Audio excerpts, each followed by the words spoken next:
vem para matar, não vem para prejudicar, mas tem um inglês aqui, não está dando para entender. Eu reiniciou a Tem algum gravação. tradutor aí? Tá tranquilo, pode continuar. Então, veja bem uma coisa interessante. Deus, ele é um Deus de misericordioso, de misericórdia. Então, ele manda as lutas na medida certa. Vamos avançar. Depois que Moisés ele recebe esse chamado, né? Deus fala com ele, aí ele vai questionar com Deus, porque geralmente é assim, a gente, todas vezes, coloca as situações na qual nos encontramos maiores, a gente se diminui, a gente acha que a gente não é capaz. E aí a gente vai observar, nessa parte aqui de Israel redimido, que Moisés ele respondeu com 4 escusas. O que é escusa? É o meio que a pessoa usa para se recusar no chamado de Deus. Primeira coisa, Moisés disse assim, ó, quem sou eu que vá a Faraó? Então, Moisés, a primeira coisa, ele olha para si, achando que ele não era nada. Por quê? Porque, segundo o nosso estudo aqui, ele já tinha tentado várias vezes libertar o povo, mas pela sua força. E pela força, ninguém consegue nada. A Bíblia diz que maldito é o homem que confia no homem, né? E faz do seu braço a sua força. Então, a confiança tem que estar em Deus. Uma outra observação, Moisés conhecia melhor que ninguém o orgulho do rei egípcio e o poderio do Egito. Aí Deus fala o que para ele? Certamente eu serei contigo.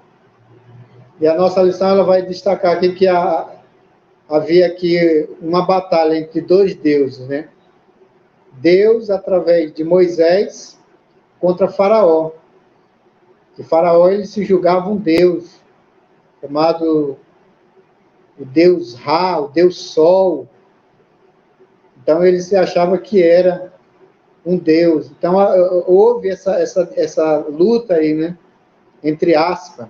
Porque Deus, ele não vai medir força com o homem, mas ele vai usar o homem, né, para batalhar contra o adversário, ou seja, nos usar para batalhar contra o adversário. Outra excusa aqui, outro meio de Moisés se recusar. Então disse Moisés a Deus, eis que quando vier aos filhos de Israel, e lhes disser, o Deus de vossos pais me enviou a vós. E eles me disserem, qual é o nome? Então, tudo isso aqui era meios que Moisés ele argumentou para mostrar para Deus que ele provavelmente ele ia ter dificuldade em se apresentar para o povo, primeiramente para o povo, depois para Faraó. Mas já tinha profecias já preparadas anteriormente por Deus ao povo, que na hora que Moisés falasse o que Deus mandara a ele, o povo ia lembrar. Se eles perguntarem quem foi que te mandou aqui? Como é o nome? Aí Deus diz para ele, olha, o eu sou, o que sou, me enviou a vós. Esse nome, eles já tinham conhecimento desse nome, do eu sou, mostrando que Deus ele é um Deus onipotente, incriável, incriado, um Deus independente, um Deus poderoso, resumindo, um Deus onipotente.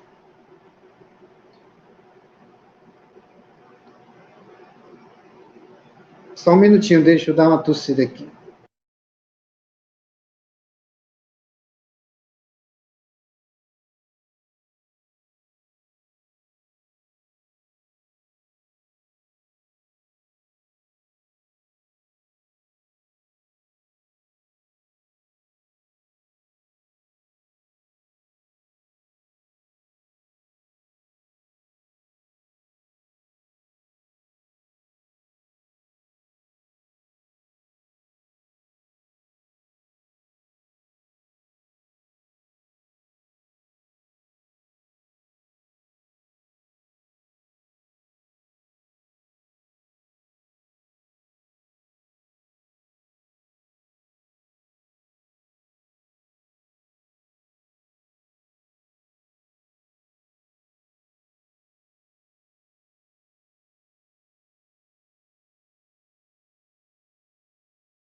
Pai do Senhor, de novo, que deu um... Eu saí aqui rapidinho, sem querer, mas já voltei aqui. Então, meus amados irmãos, Moisés, ele teve muita dificuldade ao atender o chamado de Deus. Então, ele se coloca como uma pessoa insignificante. Isso é bom? É. Pelo um lado, é. Só que esse sentimento de um ser inferior pode prejudicar muito a chamada do servo de Deus e da serva de Deus. Então, se Deus ele escolheu, aí tem que dizer sim para Deus. Falar, olha, estou aqui, fazer igual Isaías. Eis-me aqui, envia-me a mim. Amém? Então, Deus se revelou como eu sou o que sou. O nome indica que Deus tem existência em si mesmo e não depende de outros. Amém? Outra recusa aqui. Outra justificativa, vamos usar esse termo aqui. Então respondeu Moisés e disse, na página 67, mas eis que não me crerão, nem ouvirão a minha voz, porque dirão, o Senhor concedeu, porque dirão, o Senhor não te apareceu. Em resposta, o Senhor concedeu-lhe 3 sinais miraculosos que seriam as suas credenciais, que autenticaria ele como chamado por Deus, né? Então, a gente não precisa ficar dizendo que a gente é isso, que é aquilo. É Deus que se responsabiliza em nos justificar. Então, Deus ele vai credenciar Moisés com alguns sinais. O primeiro, ele vai dizer para Moisés lançar o cajado no chão, que o cajado se transformaria em quê? Na serpente. A serpente, para os egípcios, aqui, como diz a nossa lição, ela é um símbolo de poder. Pode ver que nas coroas sempre tem uma serpente na frente, né? Mostrando para as outras nações, o Egito é poderoso. O Egito tem poder. Só que a gente vai observar no decorrer da lição que a serpente que Moisés, a Bíblia vai falar isso, que os sacerdotes de Faraó, eles também transformaram os cajados em serpente. Mas só que a serpente que foi transformada, a serpente que surgiu do cajado de Moisés, tragou as 2 serpentes, mostrando que por mais que o Egito tivesse poder, como simbolizava aquela imagem, Deus era mais poderoso ainda, que aniquilaria o poder egípcio, mostrando que Deus está acima, ele é onipotente, né? Ali, como diz o Salmo 91, o Altíssimo, né, é a tua habitação. Então, Deus ele é mais poderoso do que qualquer nação. Amém? Outro sinal. E a água representava o rio Nilo, Deus do Egito, fonte de vida. E poderio. Aqui eu pulei um sinal sobre a lepra, né? A lepra, ele meteu a mão no seu peito aqui, e a mão ficou leprosa, né? Assim,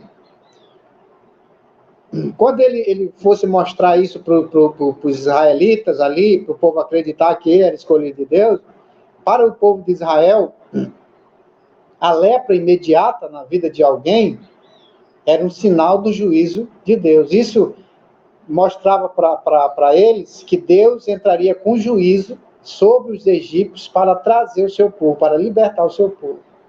Tá? E isso são detalhes, irmãos, que muda, né, a nossa maneira de nós observar, e a gente muitas das vezes não percebe essas coisas. E também a transformação da água do Nilo em sangue. Por quê? Porque para os egípcios, o rio Nilo era sagrado.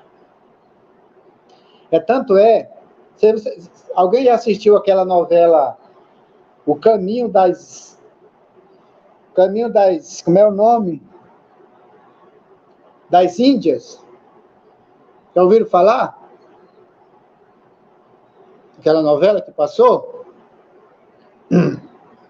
Ilan, já assistiu aquela novela? Já assistiu, Guto? Caminho das Índias? Eu já vi alguns episódios. Alguns episódios também. Algum tempo passado. Pois é. Uma vez eu dei um ensino lá na igreja, onde eu pastoreava, e citei essa novela, e na Índia tem um rio chamado Ganges. Sim. Esse rio Ganges nada mais é do que o Nilo, e a extensão do Nilo. E na gravação da novela, via-se corpos dilacerados dentro desses rios. Procede ou não isso? Por que ele joga esses corpos mesmo? Para purificar. Tá? Porque a água do Nilo, ela é uma água que sagrada. Entendeu? Então, algumas pessoas falam que você não consegue afundar na água do Nilo. Não, é do outro mar lá, que tem sal. Mar Morto. Mar Morto. Ah, o Mar Morto. Estava confundindo. Mar Morto, porque o sal é muito... Muito denso. Parece que é 300 gramas de sal por litro que tem lá no Mar Morto. E o normal é 35 gramas por litro no mar. Então, lá no Mar Morto não dá para afundar. Acho que o Guto, que sempre ele coloca aí no celular dele a foto, Ilan, mostrando a realidade de hoje, os turistas indo lá, mas no milênio vai ser restaurado. Já mostra.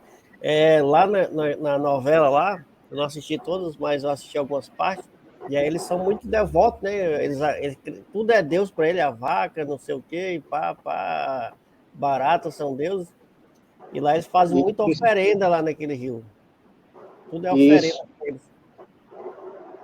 Na época que eu estudei a EPOAD, que eu fiz EPOAD, lá teve um censo que tinha 11 milhões de habitantes na Índia. E o número de deuses superava o número de habitantes. A vaca lá é sagrada. Tá? Se você maltratar uma vaca lá, um boi, você é morto, você é executado. O rato também é sagrado. Então é muito pesado lá. Então o rio Nilo, ele era considerado um deus para os egípcios. E aí Deus ele transforma a água do Nilo em sangue, mostrando que a vida não depende, a vida do homem para Deus depende de Deus para o homem, não do Nilo. O Nilo é a fonte de vida, porque a água sacia, mas a vida espiritual mesmo para o ser humano é Deus. Deus estava mostrando isso para eles ali.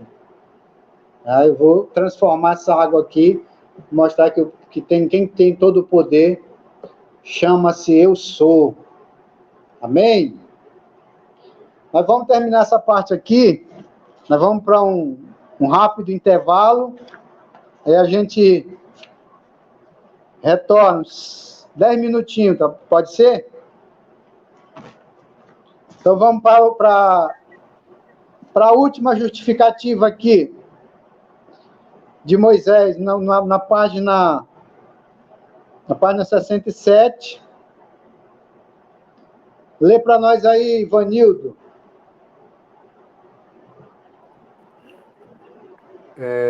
Contestadas, é o último parágrafo? Isso.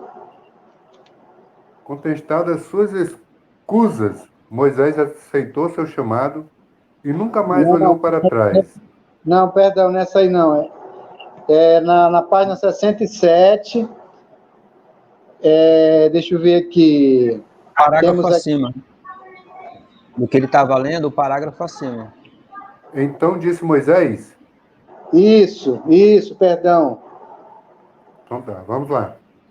Então disse Moisés ao Senhor: Ah, Senhor, eu não sou homem eloquente, nem de ontem, nem de anteontem, nem ainda desde que tens falado ao teu servo, porque sou pesado de boca e pesado de língua.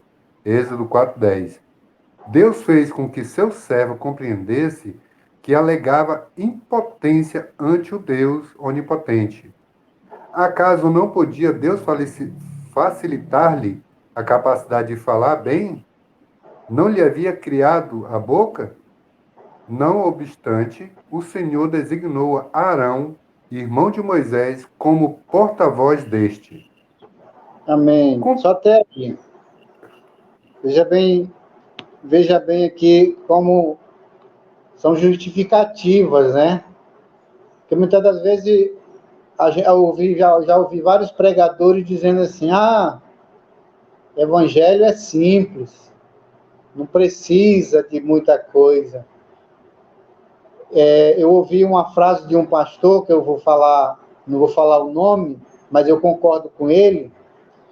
Ele disse a seguinte frase: evangelho é simples, mas não é fácil.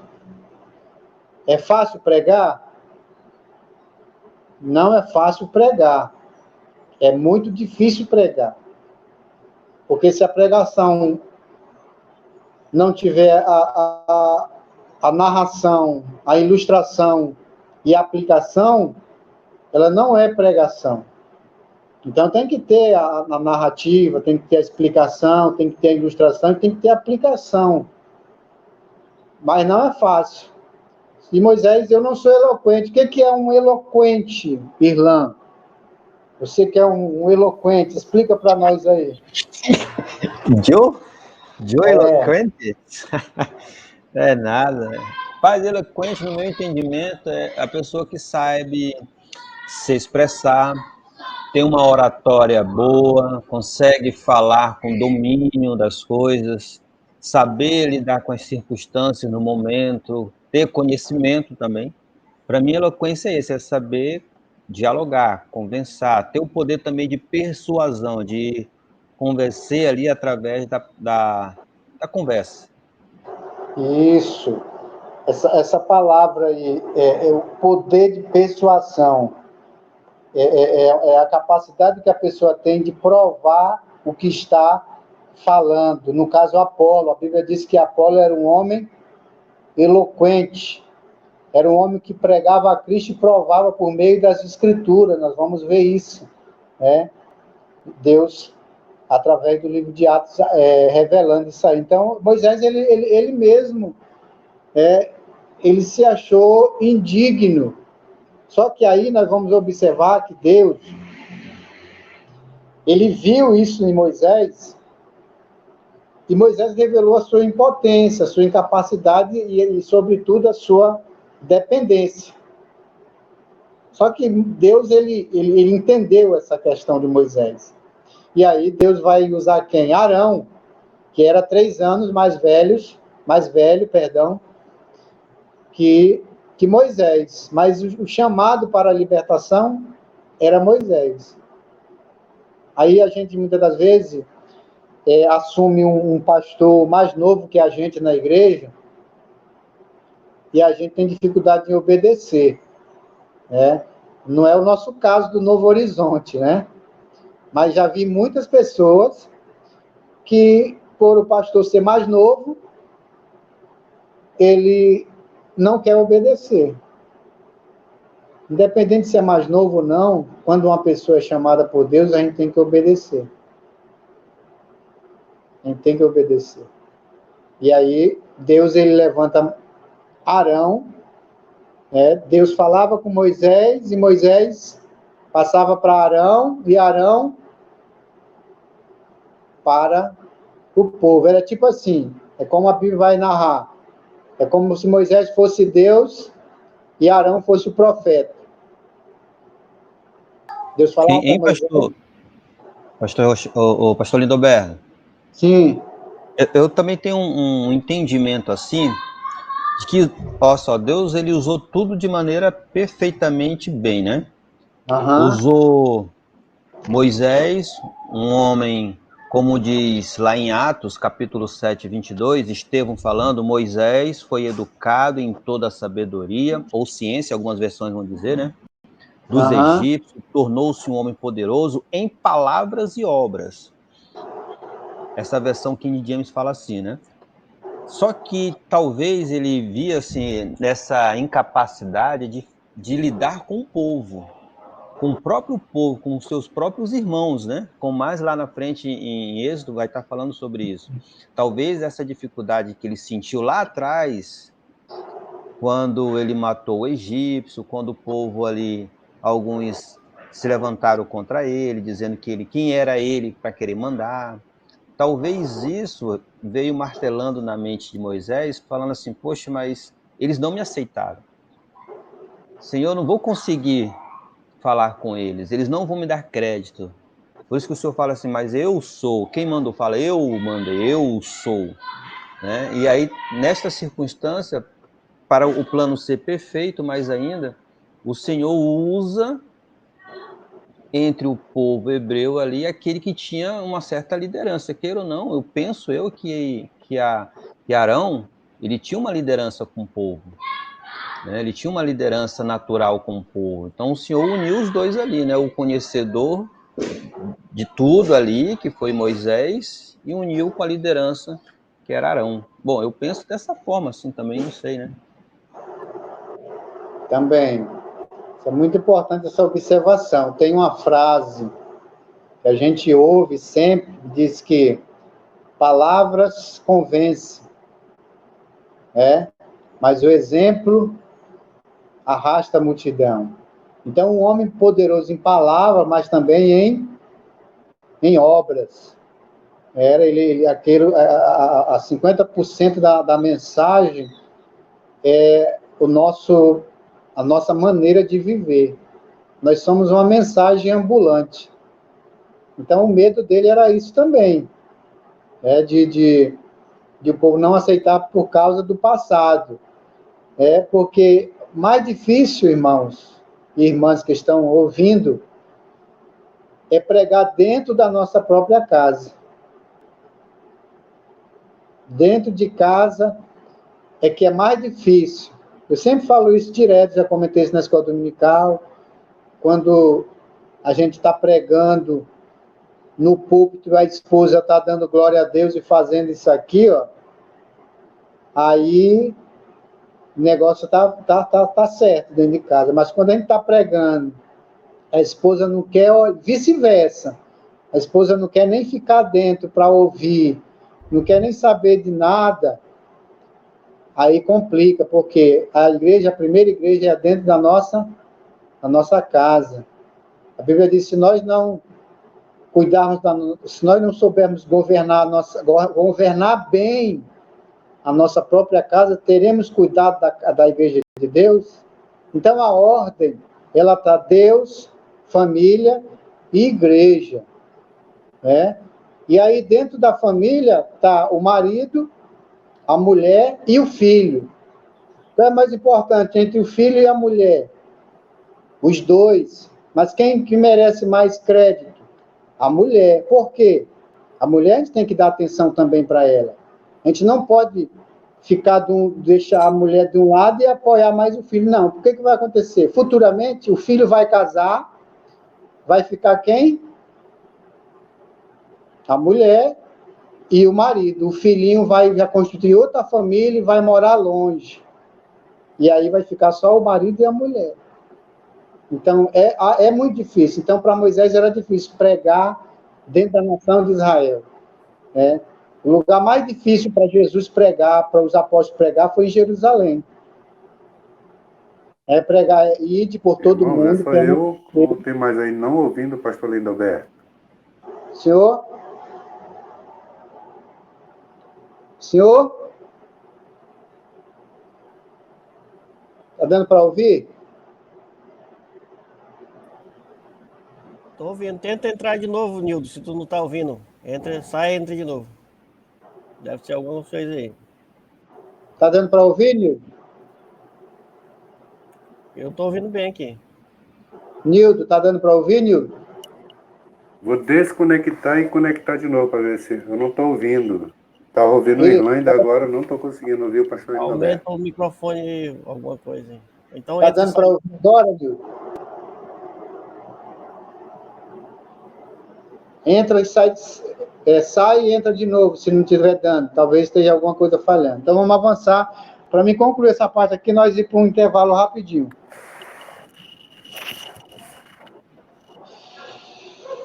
Contestadas suas escuras, Moisés aceitou o seu chamado e nunca mais olhou para trás. De imediato, deu início à sua missão, voltando ao Egito. O acontecimento segundo o qual Deus quis matar a Moisés, provavelmente fazendo enfermar a ponto de morrer. Explica-se como uma advertência para circuncidar o seu filho. Tá, vamos resumir. Esse acontecimento aqui foi muito importante, porque Deus ele estabeleceu a lei da circuncisão no tempo de Abraão. Para que se confirmasse a aliança com Deus, era preciso circuncidar todo macho com 8 dias de vida. Tinha que circuncidar. E Moisés, ele não fez isso, ele não circuncidou seu filho, certo? E ia para o Egito resgatar o povo, e provavelmente ninguém sabe o que aconteceu, ele ia morrendo, e aí a sua esposa fez o ato de circuncisão, cortar o prepúcio do órgão genital da criança, do pênis, vamos dizer assim, e aí Deus aplacou a sua ira e trouxe Moisés novamente. Aí é que ele avança de fato. A gente vai aprender o quê? Que a obediência aos mandamentos de Deus independe se a pessoa é líder ou não. Qualquer pessoa, para ser bem-sucedida, ela precisa obedecer a Deus. Moisés é um grande líder, mas Deus... o texto vai dizer que Deus quis matar Moisés por causa dessa desobediência. Ele só avançou depois que ele circuncidou a criança. Amém? Nós vamos dar uma paradinha, meus irmãos. 10 minutinhos, já já a gente retorna. Ok? Tomar uma água, tomar um café, comer aquela tapioca. Tá bom? Hora do recreio. Hora do recreio.